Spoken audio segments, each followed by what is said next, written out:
Greetings. Welcome to ITR Live. I'm your host, Chris Hagenow. Welcome back. We are here in studio today for another fun-filled, action-packed episode of Iowa politics and conservative thought. To that end, we're joined here today with John Hendrickson, who's got a special feature for us today, and Victoria Sinclair. And we're going to roll through a bunch of stuff. We've got, like I said, a special feature here with John today, and we're going to roll through a little bit of an election preview as well, because we could talk about policy, but I think at this point in the cycle, I think everyone just wants to know who's going to win.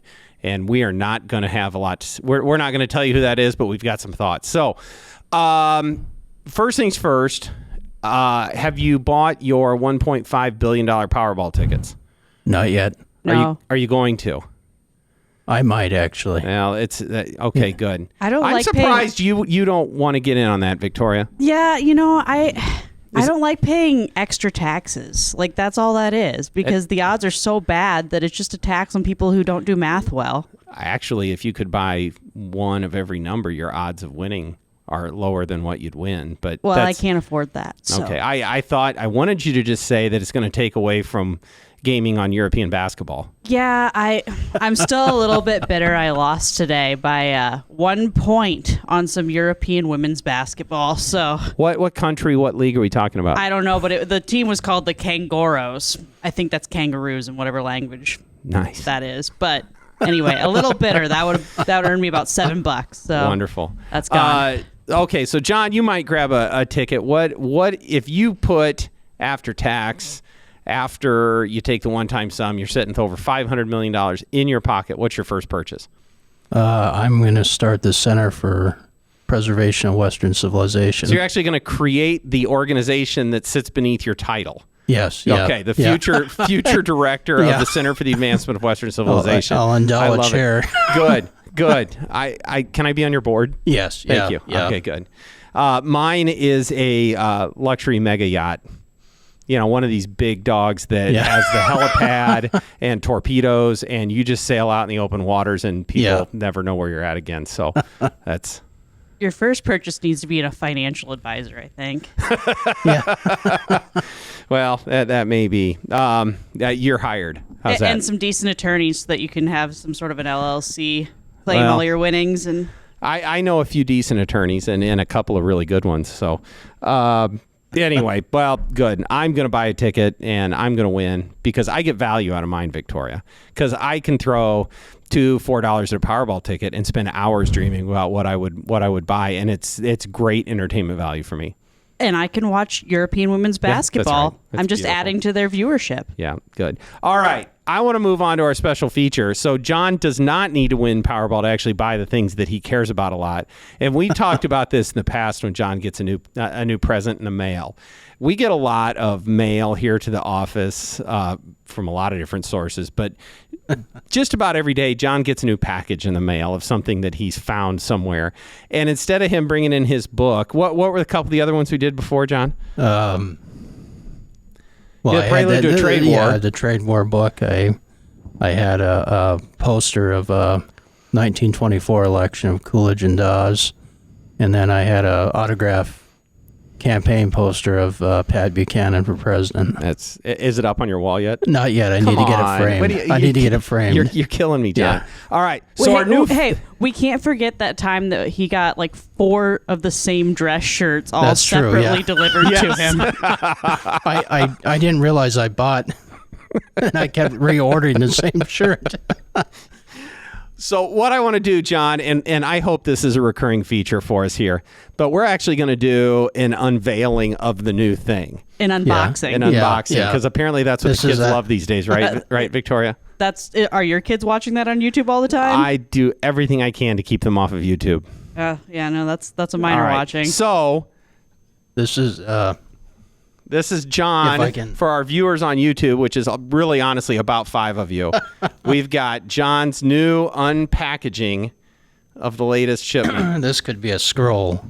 Yeah. John's recreating the library at Alexandria right here. And Chris guessed that this was a Harding campaign poster with a catchy slogan. All right. So we'll see if he's right. This isn't going to go over real well on the. Oh, look at that. Keep him on the job. Hoover 32. Campaign poster. All right. No signature? No signature. Do you have anything signed by Hoover? Well, I do have one picture, but I've never been able to verify if this signature is authentic. It looks authentic, but... Well, that's good. Well, one of the other things that we want to do here at ITR is actually legitimately, and this is create the Hendrickson Library. You have a sizable collection, not just of books, but of memorabilia for some of the people in history. And we all know that you love Hoover and Coolidge, but actually being able to put that in a place that people could come and see it and enjoy it, because it's fun, but it's real. And so we're going to celebrate it. I've been collecting for over 20 years now. Yeah, that's awesome. Well, we're going to, someday we'll create that library and then at least hold it until you establish the Center for the Preservation of Western Civilization, and then it'll all be gone. And they go into the Hendrickson Library. So, all right, let's get down to business. We are 5 days out. Did I get that right, Victoria? Oh, I don't know. I was starting to think about it. Yeah, I guess that's it. 5 days. So coming up on Tuesday is election 22. And I want to come back, hopefully on Monday, sit down, record with just some thoughts about what's really at stake. But from a more of a horse race tactical standpoint, we looked at the ITR Foundation poll that we did last time and talked about in broad brushstrokes of where the environment's at. But maybe just go through some of these races. And to set the stage for all of that, I think most of our listeners have probably been getting bombarded with campaign literature and TV ads, but what are the themes? What is being decided or litigated at an issue or a policy level in this campaign? Because that will inform what these folks do when they get to the Capitol next year. So, John, what's your sense of the positive message from both sides of what they want to do once elected? One thing I think it's been interesting is the messages that I've seen from both Republicans and Democrats have been, even though these are state offices, they're campaigning on national issues. And so they're talking about, a lot of Republicans are talking about inflation. Democrats are talking about abortion. And so I've heard very little about, for example, property tax. I haven't seen anybody really talk about that. Maybe when they're door knocking, they've addressed that, but from the flyers I've received and the commercials, they're all focusing on national issues. I have the same sense. Victoria, anything else that you've seen from at least state legislative candidates, the governor, I do hear some talk about taxes. I think that is something that, at least on the Republican side, are really trying to lean into their record on the income tax bill that they've done. I mean, I know the governor has featured that in many of her ads. Yeah, and I think candidates are telling that story too. Yeah. Which is important, and I think people are going to be noticing, hopefully. But I do think that the inflation issue is still kind of topmost in the majority of people's minds, and that's kind of what our polling. Yeah, I think that. I should say the plurality. As a candidate, at any level that you're at, you usually want to be speaking to the issues that are on the minds of voters. And Victoria, as you pointed out, inflation, cost of living, fiscal matters are the number one issue. Abortion is another top issue, although it's declining in importance a little bit. And so even though sometimes, especially inflation is a national issue, I can understand why candidates need to speak to that. And there is overlap on that because although inflation is impacting our lives here, I think it underscores the need to leave more dollars in people's pockets. And if you're good on taxes, you're at least showing that you care about the individual family budget. So there is a nexus there of some kind. I would also add, and thinking about your question more, I've seen a lot of commercials and some of the mailings address, sort of, at least from the Republican perspective, sort of a pro-family, family values message. Yeah. Also, the education issue of not only touting the support for public education, but also for school choice in some of the messages, and also the support for law enforcement. Those are some other themes that have also been in some of the ads and mailings. Yep, I have seen a little bit of this too, which again is driven by polling. Is that rightly or wrongly, whether it's a state or federal, or that is on the minds of voters, is their personal safety and security. Okay, so I tend to agree with that. The only other thing I've seen a little bit of, and it's been more on the Republican attack side at Democrats, is some of the Green New Deal climate policies that some of them may or may not have supported, but that seems to be resonating with voters as well as support, especially in a $3.50 a gallon gas environment. I think some of the more progressive climate policies seem to be useful in elevating his campaign issues. Would you agree with that? I would generally agree. I guess my bigger concern, frankly, is the spending measures within that Green New Deal policy. Yeah. You can't pump money into an inflation-heavy environment that we're in right now, and that's exactly what that did, which just made the problem even worse. Yeah. I've seen several pundits point out that Republicans seem to be doing a better job, and I'm biased, and I think all of us are going to be voting Republican this fall, that speaking to these fiscal issues that are on the minds of voters. And Democrats don't seem to have an answer to it. They don't seem to be out there offering the ARPA, the Inflation Reduction Act, or the More Inflation Act seemed to have been at the time the one they really wanted to lean on going into the election. That was their signature bill.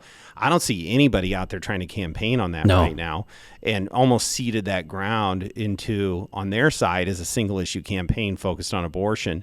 And I think, John, you sent me the article today that that message is aimed at women, specifically suburban women, and yet we're seeing a big shift of them moving more towards Republicans in this election. Yeah. So it'll be interesting to see. It sure. Go ahead, John. I think you're absolutely right, because the Inflation Reduction Act, as it was called, which didn't do anything. People are not seeing any reduction in inflation. I mean, they're still paying record prices at the grocery store, at the pump. And so inflation no one's doing anything to address inflation.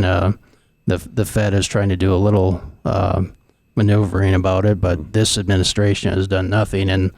And all they're doing is basically their best message, which is, my point of view, is just pure desperation, is say that Republicans will make it worse. Yeah. Which is not true at all. Well, and on the issue of abortion, I'm not sure what they have to offer either, frankly, because if you're looking at this as someone who is pro-choice and seeing that Democrats have total control at the federal level, and they're talking about trying to codify Roe, why haven't they already done it? And that's a fantastic question. I think the part of it and this is one where I might even defend Democrats a little bit on it. It is really difficult to codify a court decision, and this is without getting too wonky into the legal arguments of that.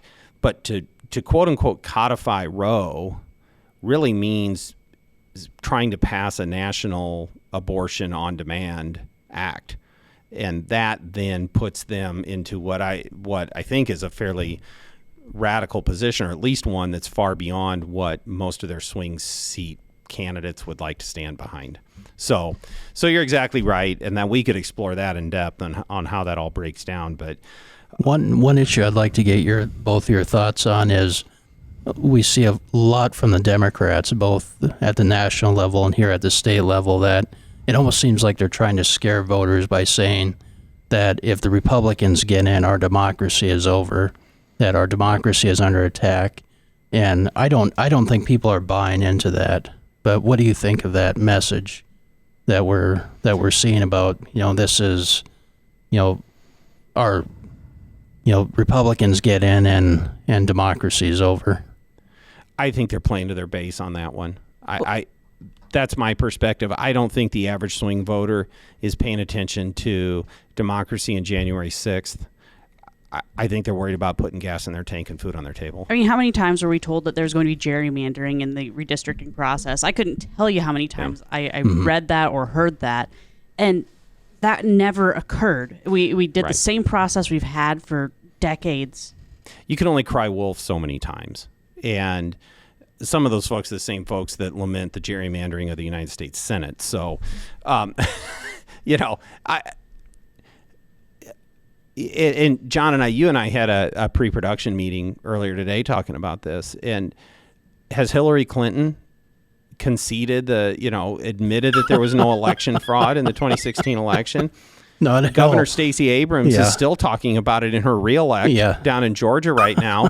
It's whoever loses now just is in the spot. I don't buy it, and I don't think voters are buying it. So anyway, we need to talk about a few races, because a lot of attention has been made, and we've paid a lot of attention to what's happening in the race for the United States Senate with Chuck Grassley and Governor Kim Reynolds in her lead. But earlier this summer, we took a look at some of the battleground legislative seats, which is really what our organization spends a lot of time working with. And I don't know, I jotted some notes down. I could probably list off 20 races right away. So let's try and kind of carve this into some chunks, Victoria. Because I know you track this stuff too. How do you track it? Do you got a big master spreadsheet like I do? I've got the Excel doc, but well, okay, yeah. Well, it's kind of a Jesus take the wheel situation. All right. Well, I've got a spreadsheet and house rankings and leans and counting them up, and I did just update it today. So we'll get down to predictions at the end. This is going to end up being longer than our normal episode, so hang on tight, folks. On the Senate side, maybe by virtue of the fact that there's only less than half of the seats on the ballot than what you'd have on the House side. But you can make the case for maybe 5 seats being in play. I think really at the end of the day, there's probably only 3. And I don't know, we can debate that, but the ones that really seem to be in play are the 2 Polk County area seats with Jake Chapman and Sarah Trone Garriott, 2 incumbents, and then an Ankeny with Mike Busolo and Todd Brady, I believe is his name. I'm proud of you for not knowing right away. I'm very intentional. I intentionally don't learn names that I don't want to have to learn. And then over in Washington, Williamsburg, Johnson County, rural Johnson County, with another incumbent matchup between Dawn Driscoll and Kevin Kinney. How do you see those breaking down? Now, you don't have to make predictions on them, but 3-0. That's what I see. You think it's going to? I typically do too. I think these suburban Des Moines ones will still be pretty close, but I think all 3 of those are leaning to the right. The interesting thing on the Driscoll-Kinney seat is that Governor Reynolds has gotten personally involved in that. She cut a TV ad for Senator Driscoll, did a couple of campaign stops this week for her, and really going all in to try and get her elected. So that'll be one to watch. I know that Senator Kinney has had a lot of support from some of the business groups, and and he's done good constituent work and been active. So that'll be one to watch, I think. Yeah, look, Senator Kinney's a nice guy, but I don't see how a Democrat can win that district, to be perfectly honest. I've looked at the numbers there, and I think even in the best possible environment, it's tough for a Democrat to win that seat. And this is not the best possible environment for Democrats at all. So I really think that Senator Driscoll comes back. Yeah, I do too. So if those all come in like that, the Senate will be at 35 out of the 50 members, which is the biggest majority that I think they've had since going to the new makeup of that in the early 70s. So we don't really have super majorities in Iowa, but it would certainly be a majority that could confirm any of the governor's appointees. Right. It takes the last power away from the Senate Democrats. So that would be a big pickup for Senate Republicans. On the House side, we could probably list, honestly, 15 plus races here on this one. And half of those would be here in the Des Moines suburbs. So I'm going to list them all off, Victoria. You're shaking. You should have given me a list first. And it really is just the ring around Des Moines on the north and west suburbs. So you have two battleground races in Ankeny between the northern half of that, which is I don't know all of them, but Marvis Landon, and I think I'm wrong about that. Yes, and then incumbent Rep Garrett Gobble on the south side of Ankeny. Those are both competitive, and Gobble is a rematch of the 2020 race with former Representative Heather Mattson. Those are both close. What do you think about those? I think that Marvis Landon wins. In part, name ID helps a lot, as her husband had held that seat for a long time. Yeah. And he's well-known people in the community. Yeah. I think that helps. And she's been working really, really hard. I think I would add, too, I think you've got, obviously, the Senate race there over top of those two House races. You could see all three of those seats all kind of move one way or the other. Just what are the people of Ankeny at, and we'll find out. But you were going to say quickly about Gobble and Mattson. That's tough. I'd be hesitant to speculate on how that one shakes out. You're a toss-up on that one? Yeah, okay. That's a hard toss-up. I mean, you have two, not incumbents, but kind of. Okay. I don't. They both. I'm been not. on TV. I'm not expecting you to predict here, Look, Victoria. They both been on TV. Well, and clearly, if my gambling on women's basketball were any indicator, I don't know if I'd take my advice. But so you have those two races, and so you got three really tough ones there. A Senate in both House races. The same thing's happening over here, John, in West Des Moines, Clive, Waukee area, where you've got the Chapman-Trone Garriott race, but two battleground House seats under that. One, it would be former Congressman David Young running against Sonia Heitzusen, which would be the area that you live in. Yes. And I know you've been bombarded with a lot of literature on that one. And then Kristen Stifler and Representative Ken Judge in Waukee and the Dallas County part of Clive. Again, I'm not asking for your prognostication, John, but you've lived here. Has it been what does it feel like, a really high profile competitive race on both of those? I think so. Especially the Senate race. I mean, there's a lot of ads from Chapman and Trone Garriott, and I've received a lot of mailings from both. Yeah. I'm pretty sure that's the most expensive legislative race this fall, is that one, and there will be over $1 million spent both sides of that race together. I think Kristen Stifler has worked hard.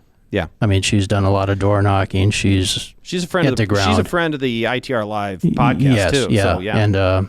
And very, very knowledgeable on a lot of policy issues, and so I think she may have a chance. I don't know. I mean, I don't get involved in that side of the. That's an interesting one that I think will be a bit of a bellwether. And you get these the central Iowa election results often come in pretty early. The Representative Judge is among the more moderate members of the House Democrat caucus and an incredibly hard campaigner, and has won in races in the past where the rest of the ballot maybe went Republican. However, this is a different environment and a different district, and we will see what the power of incumbency is. But you're right. Kristen Stifler has worked very hard in that race and is really knowledgeable. Others that I think in the Des Moines area, my House race would be Dan Gelbach and Bridget Carberry Montgomery. I think Dan is done everything he needs to do to win that race. I feel pretty good about that one. And then going. Well, let's go back. David Young is going. Yeah, David Young's to going the to win. Iowa House. Yeah, David Young's going to win. And he didn't even shoot through his screen door. So yeah, I know he has Extra not recklessly points. Discharged a firearm during the campaign, which works to his benefit. The other, you have my good friend and law partner, Bill Gustoff, running up in Altoona. I feel pretty good about that one. That's a good seat, and I know how hard Bill's worked on that. I'm just going to keep going here while Victoria and John giggle, which is often the case around here. And then the other one, there's a couple others that are seats that are actually have a Democrat lean to them that are really interesting, and we got to get off Polk County races pretty soon. But one would be Representative Eddie Andrews in Johnston. In redistricting, his district got a little bit more Democrat, but you know Representative Andrews very well, and he's again, working his tail off, and he does a really good job of reaching out, not just to folks on his side of the aisle, but people like Eddie. What do you think about that race? Kind of, Eddie and Ken and Judge, obviously two different parties here, have kind of similar campaign styles in that it's hard to find people who knock as many doors as they do. And I know that Eddie's knocked that whole district probably several times at this point, and everybody knows Eddie. And if you know Eddie, you like Eddie. Maybe you don't agree with him, but you like him. Yeah. I'm pretty sure half of the district has taken a selfie with Eddie now at this point, because that seems to be what he does. So it's good. And then the other one that's in a Democrat district that seems to be competitive is Mark Weatherly against Democrat incumbent Rick Olson over on the Pleasant Hill, and actually encompassing some of the east side of Des Moines, which was unimaginable territory for Republicans to compete in the past. But that's one that Republicans are talking about a lot, but that's a tougher district. And we'll just, that's another one. So if you don't follow this as closely as some of us do, on election night, you'll get the Polk County returns first. They do a good job of getting the results in and getting them out, and you'll get that snapshot. If you see that race coming in for Mark Weatherly, or that's even really close, then the red wave is absolutely on, because now you're talking about a race that extends. The state fairgrounds are in that district. So watch out. What races are you both watching for upsets? That's my final question. Okay. You're right, John. Yeah. I want to get to that. There's a few more House races around the state, and Quad Cities, Mike Vondran against incumbent Democrat Phyllis Thiede. I'm sensing a lot of enthusiasm about Mike Vondran in that race. I agree. Okay. One that I think is probably a toss-up from where I am is the longest-serving member of the House is Democrat Dennis Cahoon in Burlington. And again, in redistricting, that's not a fortress seat for Democrats anymore, especially with some of the realignment in politics, is running its challenger, Matt Rinker? Is that his first name? I'm sorry. Future Representative Rinker, if you're listening, I apologize, and I'll make it up to you. But we'll invite you on the podcast. Yeah, exactly. But I that's one that I think both sides see going one way or the other. And another maybe bellwether race to look at. I don't know how quickly they get results turned around in Burlington. Victoria's skeptical, and Representative Cahoon's a good guy, and he's been around forever, and that matters a lot. Right, and he keeps his head down too. He's and I know, having served with him, he's a good guy to work with. So we'll have to see. Clinton, another former Democrat stronghold, is Dieterman and Hansen. Dieterman's the Republican. Tom Dieterman, another one that Republicans seem to have a lot of enthusiasm about. They're optimistic about that. I think we're winning that. Okay. So I want to get back to your question now, John. We've talked through some of this, and if you're a candidate running in a seat and you think that I've missed over your race, it's because we're coming up on 30 minutes now, and I'm already way over time. But you asked the question of us, John, what's the upset? Mm-hmm. What should you not be surprised of? Victoria, I'm going to let you go first.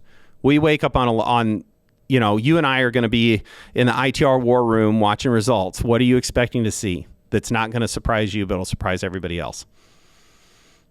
The one that I really want, I'm going to hold on to until after the election, but I will reveal it after the election. What my number one favorite thing, if it could happen, and I think there's a chance, what it is.